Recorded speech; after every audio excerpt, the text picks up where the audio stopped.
오늘은 안산 시흥 변호사 김병현 명도 소송을 깔끔하게 마무리 케이스를 소개시켜 드리려고 하는데요. 그런데 건물 명도 소송이 무엇인지는 대략 알고 계시지요? 사실 여러 의뢰인들과 상담을 하다 보면 명도 소송 때문에 고민을 많이들 하세요. 그런데 성격이 화끈한 임대인들 중에는 임차인이 임차료를 연체하면 직접 문을 열고 들어가서 물건을 드러내고 퇴거를 요구하는 경우가 있기도 합니다. 그런데 이 경우 무슨 문제가 있을까요? 뭐냐 하면 이런 경우 임차인이 곧바로 112에 신고해서 임대인은 주거침입죄, 재물손괴죄, 강요죄 등으로 입건된다는 점이 바로 문제인 것이죠.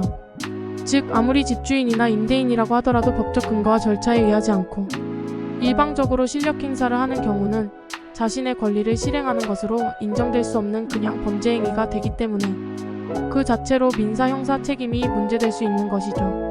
그리고 이런 경우에 따라서 오히려 임차인이 다시 주거로 되돌아 올 근거를 마련해 줄 수도 있는 것입니다. 그런데 말입니다. 최근 아주 이쁘게 마무리한 건물 명도 사건이 있었습니다.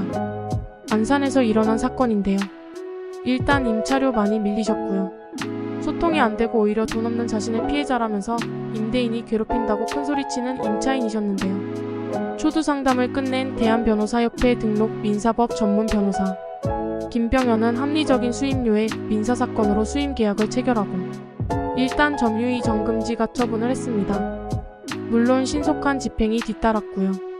이로써 임차인이 소송 도중에 다른 사람에게 점유를 이전해도 민사소송 다시 할 필요가 없습니다. 이때부터 임차인의 태도가 변하기 시작합니다.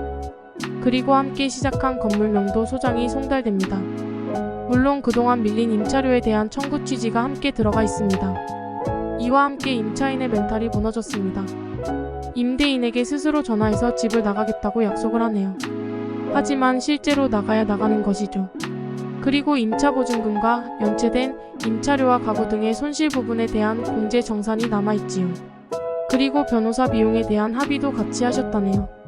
물론 이에 대한 노하우도 비결 중에 비결이죠. 이렇게 임대인은 임차인에게 질질 끌려다는 피곤한 인생으로 전락하는 대신 깔끔한 명도와 함께 신뢰할 수 있는 임차인과 새로운 임대차 계약을 시작합니다. 물론 뒷마무리는 변호사가 깔끔하게, 물론 임차인이 퇴거를 거부하는 경우 실제로 승소 판결 후 명도 집행까지도 해드립니다. 변호사 김병현은 명도 소송을 깔끔하고 정직하게 해결합니다. 자, 일단 상담 받아보시죠.